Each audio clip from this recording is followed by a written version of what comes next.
I would like to welcome you to the launch of Privacy, Big Data, and the Public Good, Frameworks for Engagement. That book is one of the first major scholarly products of CUSP, and so I'd like to thank each of you for your interest in the book, your contributions to the book, and of course your interest in our broader work at CUSP. CUSP was announced in April of 2012, so we're a bit more than 2 years old, and we were the second of 4 awards for New York City's Applied Sciences NYC initiative. Our focus is on big cities and big data, and our ambition is to fully instrument a city. Some of you may know, others not, that I'm trained as a theoretical physicist, and so it's worth just taking a moment recounting for you how I find myself in this particular line of work. I spent about 8 years, first in a large oil company and then in the government for about 3 years, helping to change the energy system in response to drivers of competitiveness, security, environment, through technology. And I had bosses who would talk about moonshots, sunshots, the right thing that will just change the world. And after a while, I realized that that really wasn't right. Technology is only one, and probably one of the least potent levers to change the energy system, at least on the supply side. There are many reasons for that, which I won't go into now. But I came to realize that it was the societal factors, behavior, perception, economics, regulation, that really governed how the energy system evolved. And so as I was leaving the government about 3 years ago, I said, I'm going to go work on that. To my horror, I realized I was talking about social science, and I asked myself, what could I contribute, having understood that there were several hundred years of research in that field. And I came to realize it was the data, the ability now to go out and collect all manner of data about what's going on in society. And so I left thinking I would go do data-driven energy policy. The obvious place to do that is in a city because that's where the people are. And then you realize it's not just about energy in cities, but it's about everything that goes on in a city. And so I left the government thinking I was going to go off and instrument a city. And here I am, living the dream. So what would we like to know about cities? We'd like to know information in 3 buckets. One is the built environment, the condition of the infrastructure, how is it operating? We'd like to know about the natural environment, the vitality of the natural systems facing demands to provide potable water, recreation, absorb the wastes, as well as the health burdens that the environment places on vulnerable populations. And so infrastructure, environment, and then the last element, which is the most interesting but also the most problematic, is to know about the people. What are their interactions with the built and natural systems and with one another? Location, economic activity, health, nutrition. Cities are built by and for people, and so we can't understand cities without studying people.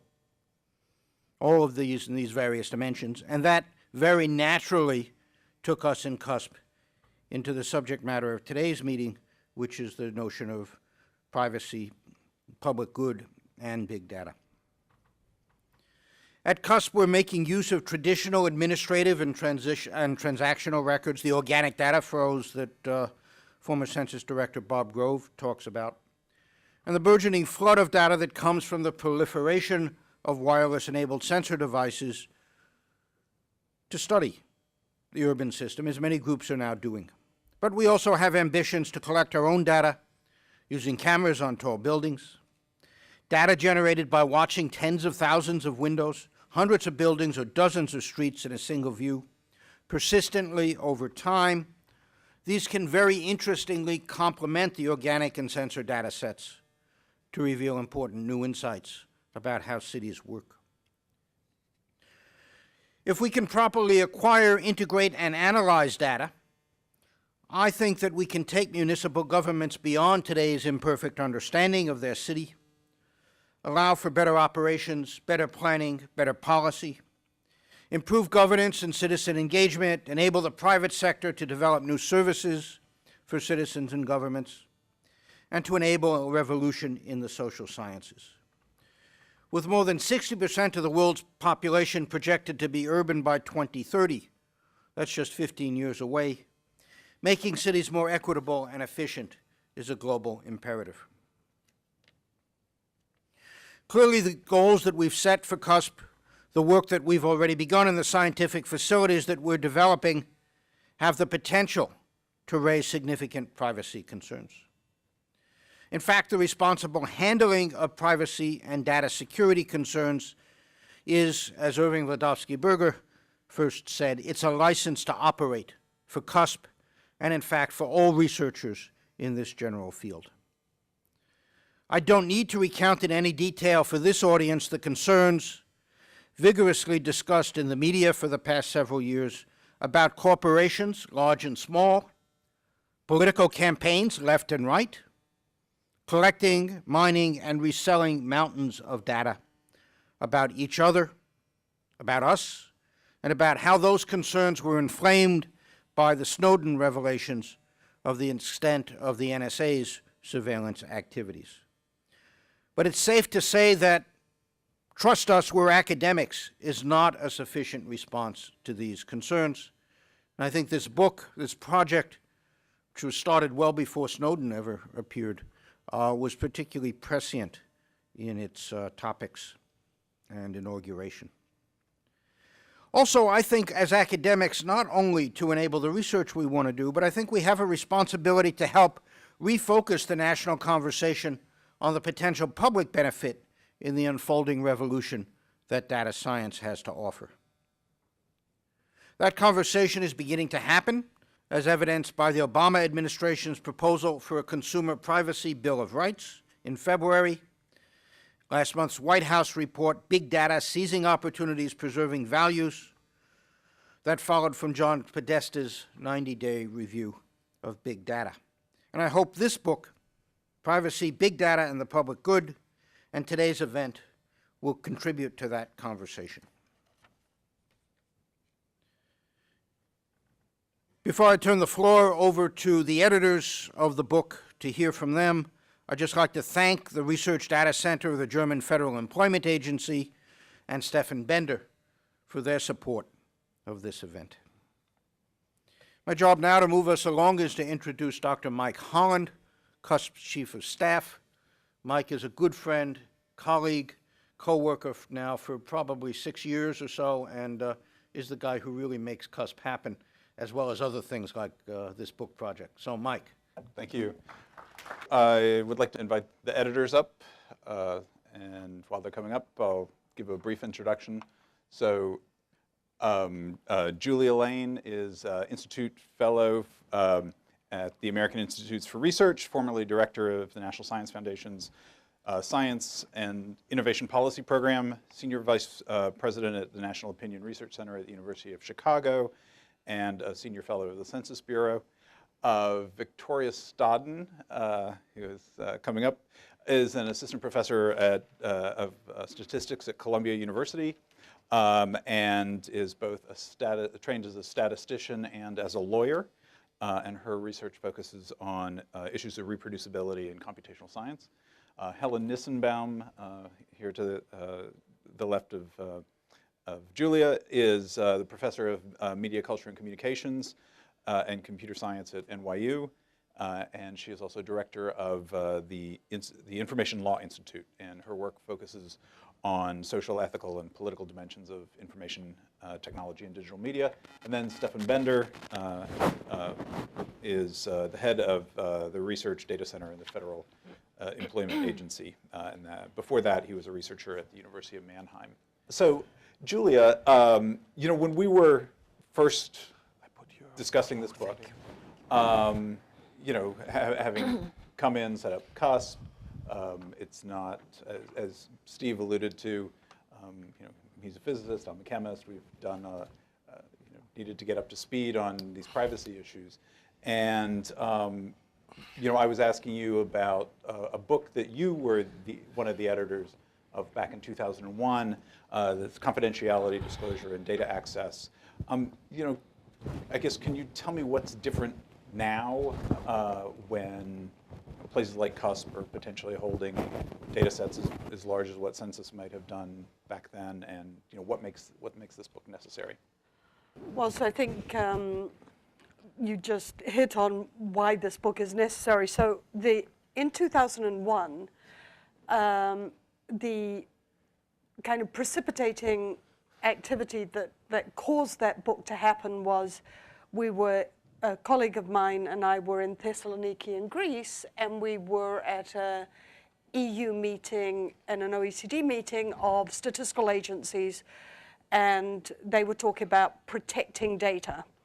And there were, I think, 27 different countries, statistical agencies represented, and what kind of really bothered me, I think I was the only researcher in the room, they kept talking about all the different ways in which they protected the data. And what worried me about that was when you're protecting the data, if that's your main goal, then the data are not getting used, right? So the precipitating factor for the book was to inform statistical agencies, by and large, about how to carefully release data so that we can better the public good. What's different now is exactly what you just pointed out. We're not talking about data being housed in a statistical agency. We are talking about data being housed, by and large, in the private sector or in the nonprofit sector, that the guidance that has traditionally been provided by statistical agencies no longer is as valid, because much of the knowledge that's been garnered by statistical agencies is about survey data. Now we have an entire new world of big data where we need much more information about how to do analysis, serve the public good along the lines that Steve pointed out, but we have almost no guidance. So the big concern here is, without that guidance, the natural response is going to be to say, well, you can't have access. And that would be a really detrimental activity for the public good. So the goal for this is the same, provide access, but the target is very different. It is to this new emerging activity of big data and the custodians of those data. Okay, thank you. Helen, so the Information Law Institute, of which you were the director, co-hosted an event in March focused on the social, cultural, and ethical dimensions of big data as part of the Obama administration's Big Data Review. Can you sort of explain how you see this book that we've all worked on fitting into that sort of broader conversation about big data and its responsible use? Yeah, I mean, and of course the large report produced as a result of that 90-day review also offers, I think these works can sit side by side with one another, but what they're doing is really different, because what we see in the report is an aggregate of the findings from these different events. And of course the administration needs to make an effort to settle on recommendations that are going to be satisfactory to a wide array of interest groups and stakeholders and individuals and political parties and so forth.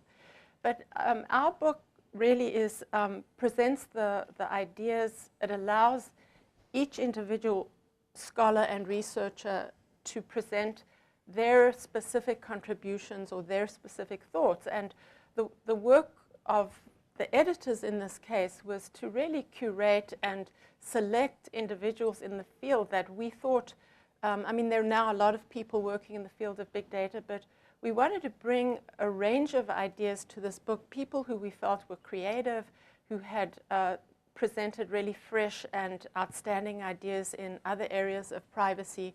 And there was no sense that people had to find middle ground. People had to present their ideas and take their perspectives and offer a range of methodological approaches.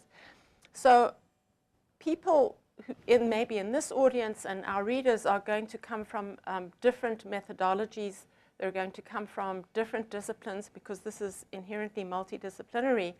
And maybe when they first pick up the book, they'll say, okay, I'm a computer scientist. I recognize this person's name. I'm going to read that article because that's the one I'm going to get the most out of. But what I wish is that because you have this book all together, that you push yourself to read the neighboring articles, the names that you don't recognize, so that you can see the other perspectives that really go deeply and creatively into the issues.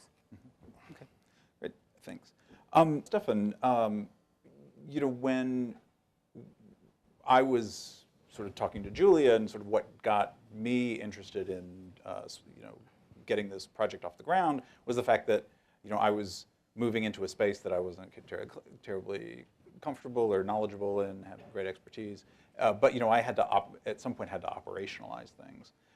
And, you know, you're coming from a government agency where you actually have these operational concerns on a day-to-day basis where you have data entrusted to you.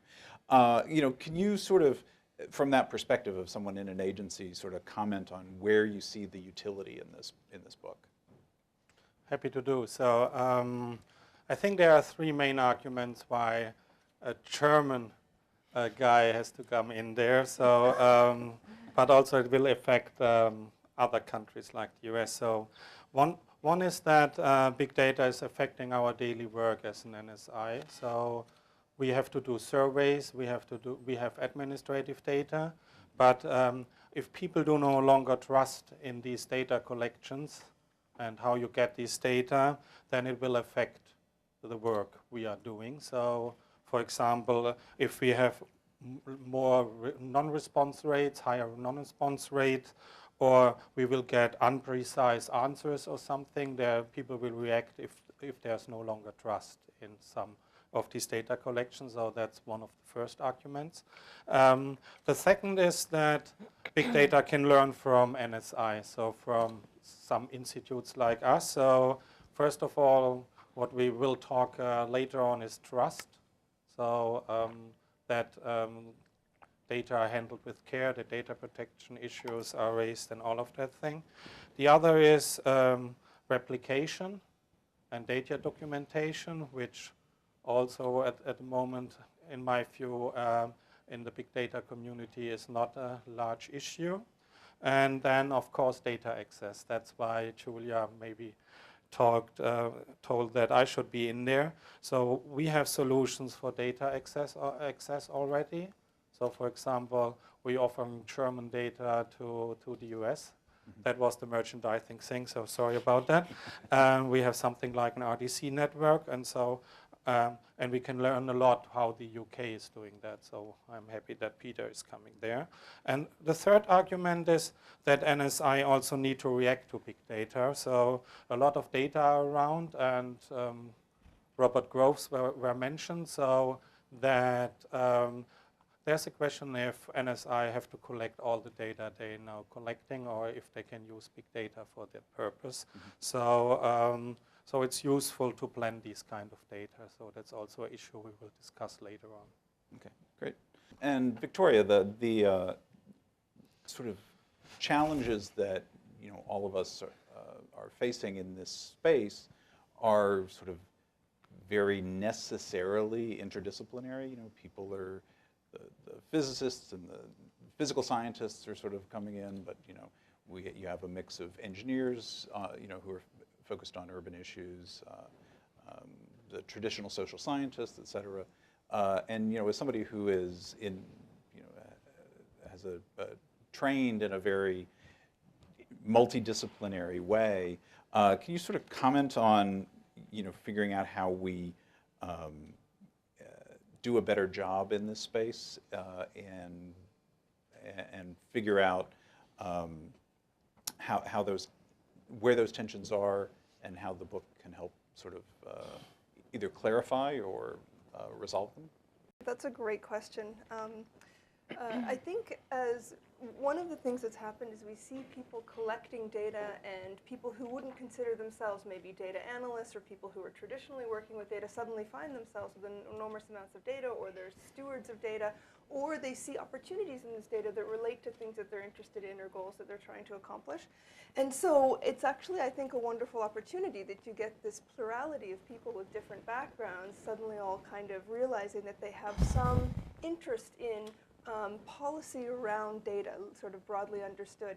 And that has a number of different manifestations. And I think in the book, one of the things, as Helen mentioned, is you might recognize some names from your field or from your experience, but then there's probably some that you don't recognize. All of them are sort of very well known in their respective areas. And so I think there's this wonderful opportunity for sort of cross-fertilization and crosstalk around how do we actually manage the different aspects of data itself, from things like collection and use, analysis, inference, reliability, policy, decision making. And right away, even just in that pipeline, probably you could slot yourself in, at least in one place, and imagine many different skills going into all these different steps and how we manage data. And so my background is in part as a statistician, and it's no longer, I don't believe it's really the job of a statistician to sort of, pose the scientific question and sort of do experimental design, collect the data set, and then do the analysis on the data set, and then we sort of learn, whether we accept or, refute our hypothesis. Instead, we're now thrust into this situation where we have, an abundance of data, and we have to take a step back and even think about, well, what are the right questions that we should be asking the data?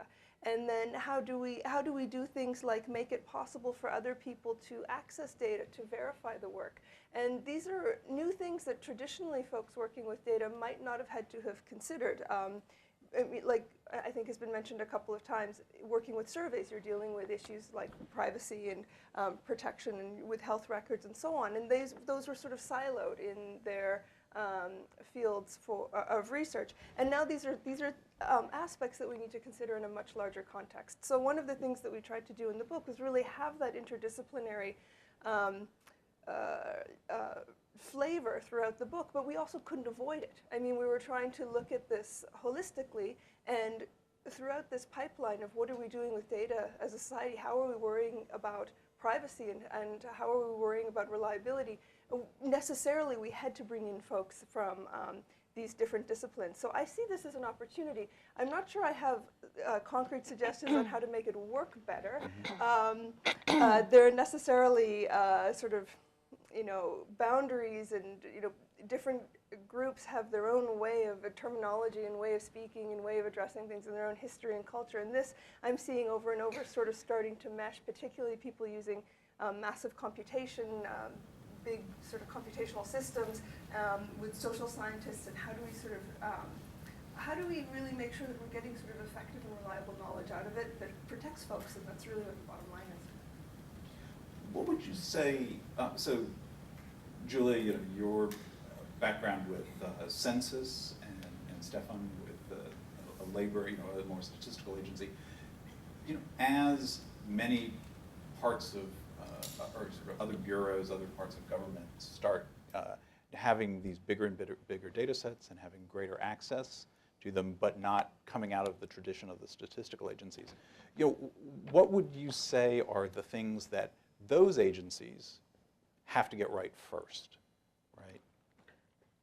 So that's a great question too. So actually, I've been doing a lot of work with the Census Bureau over the past 6 months, because what they're interested in doing is how can they use big data to inform the way in which they do their data collection. Right. I mean, just the economics of it, to collect one record from a survey costs you about $1,500. Mm-hmm.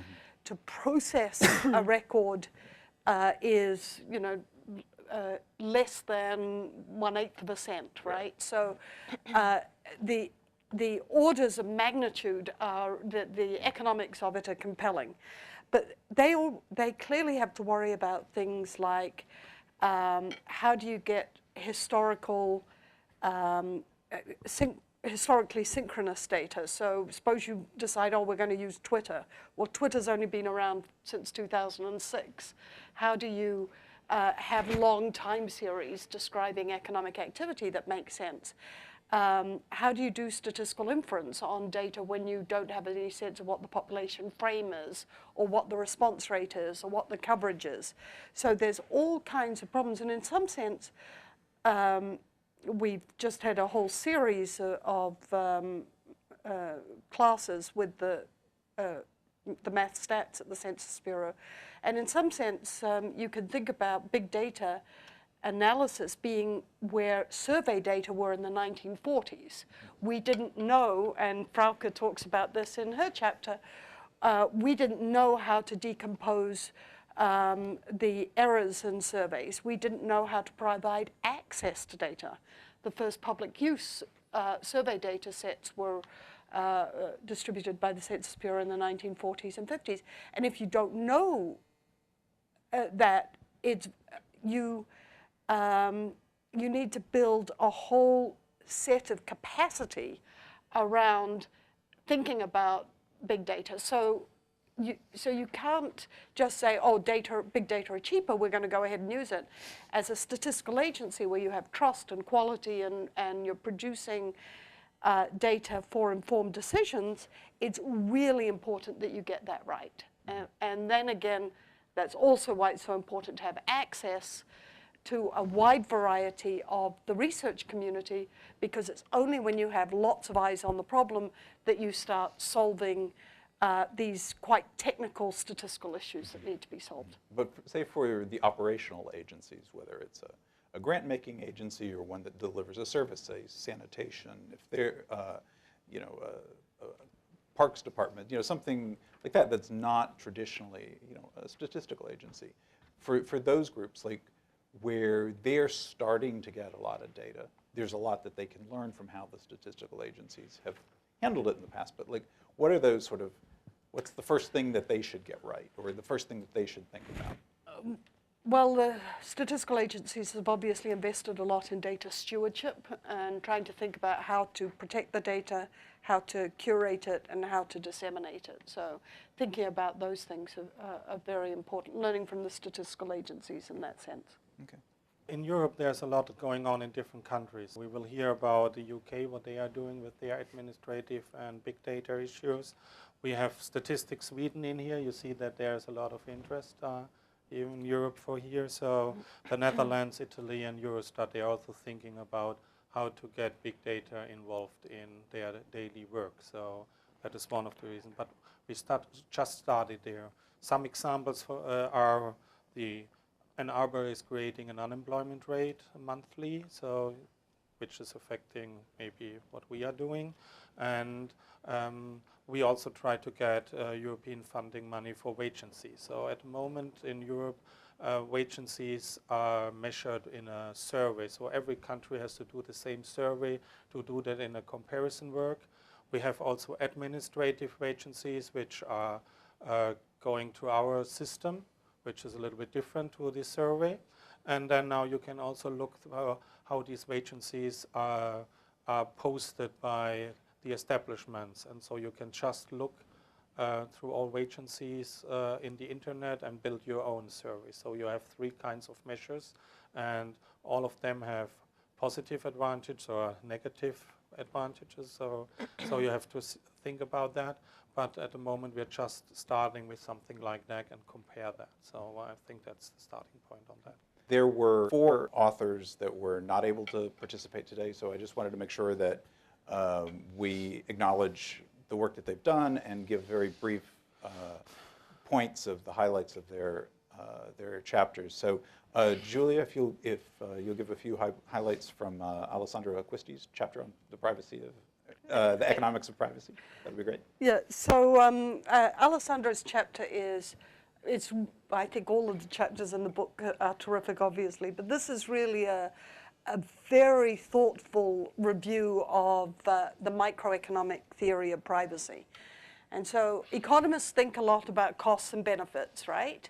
So he does a very nice job of thinking through what the benefits are associated with providing access to data, with reducing privacy in terms of increased welfare, lowered search costs, which are a big issue in economics, and reduced inefficiency. And then he talks about the costs associated with the loss of privacy.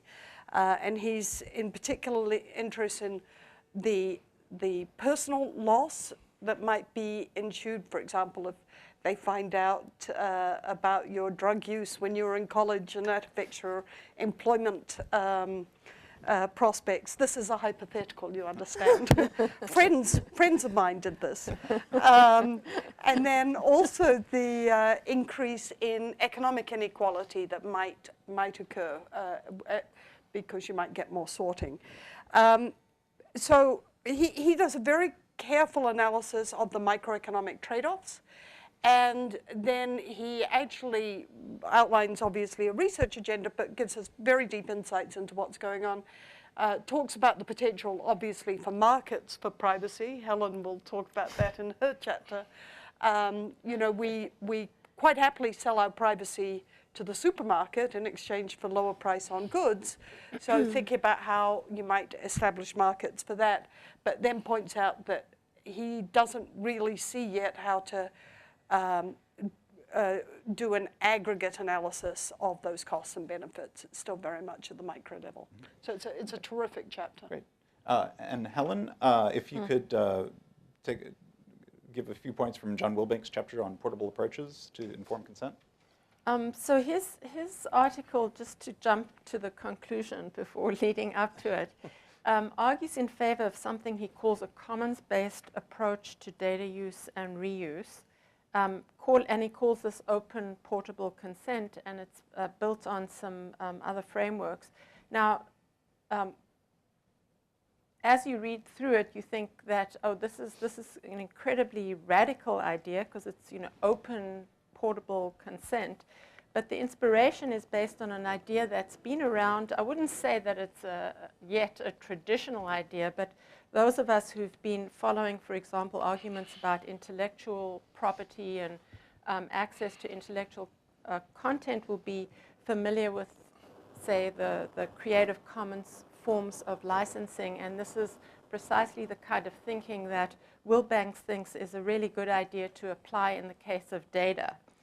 Now, he starts with the same kind of concerns that many of us have, for example, discussing at some length how difficult it is to, you know, do what Julia has been talking about, which is not just take the data and lock it in a closet and not allow anybody to use it, but how to give access, how to make data useful, but at the same time without compromising, seriously compromising privacy and harming people. And doing this through anonymization, and Wilbanks is very aware of all the problems of so doing. And if you can't anonymize, then certain other ways of controlling access to the data, which he thinks are really very difficult to do. And they make these methods make promises to subjects, to data subjects, that simply can't be fulfilled. And when they can be fulfilled, maybe they fail to promote the promise of big data. So what's the good of that? He also observes that useful data these days as well are not coming only from researchers who are systematically collecting the data through their careful studies, but also comes from diverse sources, like individuals wearing health tracking devices. And Wilbanks is particularly concerned about health data, and in particular genomic data, which in itself is pretty impossible to anonymize. And he also observes that individuals, let's say data subjects themselves, are also excited about the promise of benefit, that they want to contribute to this idea of a public good. And so open portable consent is this innovative way, actually, to draw from all these very diverse data sources, allow people to go into donating, if you will, their data with open eyes, so that they, and a lot of the work really has to go into the consent procedure so that people fully understand what's at stake and what they're doing and the dangers involved, so that you can, in this cost-benefit analysis that you can do, this practice will raise the value, raise the benefit on the cost-benefit, and is perhaps, I mean, in his view, a clear way forward that's better than some of the existing control approaches. Thank you. And Victoria, if you could touch briefly on Paul Ohm's chapter on data use and analysis. So the first thing Paul does in his chapter is he describes the regulatory environment around data as divided into three sort of categories. And the first one is collection, so what governs how we can collect the data. The second one is use, the regulatory environment around appropriate uses for the data. And the third one is disclosure. And so this chapter really is in some sense a companion chapter to Kathy Strandberg's chapter, where she focuses on collection issues. Paul then says, well, my chapter will focus on use and what governs how you can actually use data given that it's collected. And he says, so I'm not going to give away everything in the chapter because I want you to go read it, but he says a couple of things that are really striking. And so the first one is that there really is not a lot of guidance and policy around how you use data once it's collected. There's much more around collection and much more around disclosure. He points to a few principles, so and he highlights what the sort of guiding regulations that are there. And the first one is the fair information practice principle. So, in very brief summary, it essentially says, don't make secret personal data collection systems. Don't house them secretly. This needs to be open. So, if I'm collecting data on, you, for example, I can't do this in a secret way. You need to be able to find out what data of yours is in my data set and also understand how it's being used. So you do have rights around this. You need to be able to, and also as a data steward, you need to be able to ensure that the data are used for the purposes that they're intended. They're not sort of used for some nefarious purpose or some other purpose that wasn't part of the original intent. If you're in the data set, you need to have a way to correct the data about you in the data set. And we need to have safeguards. So if I'm going to build such a data set and house it and steward this and so on, I need to be able to ensure that it's protected and so on, and again, used for its intended purposes. The other point that Paul makes is that the way, at least in the US, we've approached laws around data use is very sectoral. So we have HIPAA, the Health Information Portability and Accountability Act, around health data, and the Family Educational Rights and Privacy Act, FERPA, around information that's generated that comes out of schools, for example. And then the Graham-Leach-Billy Act, what governs use of financial institutional data, for example. And so that reflects, I think, a theme that we've seen coming from all the comments already today, that we've seen this sort of siloed ways of dealing with data, and there hasn't been any sort of holistic sort of big data approach, and this is something new. And so Paul's contribution is saying, well, look, this is how historically it's grown up, and that's sort of the lay of the land. He mentions a little bit around the EU Data Protection Directive, which is less sectoral than what we have in the US. And then he concludes the chapter in two ways. He identifies gaps. So I sort of went through very quickly what the regulatory environment is around use, and you can see it's extremely light. So he identifies a number of gaps that arise in particular around big data. So big data are allowing us to do things like find correlations in data, say correlations with health or school performance or something like this, that our regulatory environment didn't anticipate. And then what do we do with this? How do we base policy around this? How do we do reliable inference in this? And then he also touches on notions of consent, which haven't been tackled head on in the current regulatory structure, and now starts to become an issue as we combine these data sets, which is of course one of the hallmarks of big data. And finally, the teaser is he concludes a chapter with proposals and recommendations on how we can actually start to move the current regulatory environment into something that's more appropriate given these changes that are coming from big data. Okay, thank you. And then finally, Stefan, very briefly, Cynthia Dwork's chapter on differential privacy. Can do. So also happy to do it, and I do it really brief. The starting point of her chapter is that publication of data is affecting you daily. So that means although you're not part of, for example, a survey or something else, then your characteristics are well known. So as Julia mentioned before, 40 years ago, if you were in a survey or not, you have control of the data generation process. Nowadays, there are so lot of data around, and then there are correlations around. So, and if you are not in these survey or in these correlation, but you know some of the characteristic of every person, you are well known what you are doing afterwards. So you know that from Amazon, for example, if you're searching for a book, yeah, then you get other books which you also should buy. So that's so that means every time there's a publication of data, it affects your privacy. So that's the starting point. And big data mandates a rigorous theory of privacy because big data is second-use data. So they are collected somewhere, somehow, and then they are transformed and reanalyzed for other purposes. And it's out of your scope. And that's why you need a rigorous theory on that. And so what we need, and that should also be a discussion in society, is a definition of privacy and privacy loss, which means every time, if, for example, our agency is publishing now data or results out of data, there should be also a publication of the privacy loss these publication of content is affecting. So that means there is something like a privacy price to pay by every time you're publishing something. And she's concluding that differential privacy is a good framework for that. Terrific, thank you. So now we're going to move on to the panel focusing on law, ethics, and the economics of big data, and Jake Bornasian will be the moderator for that one.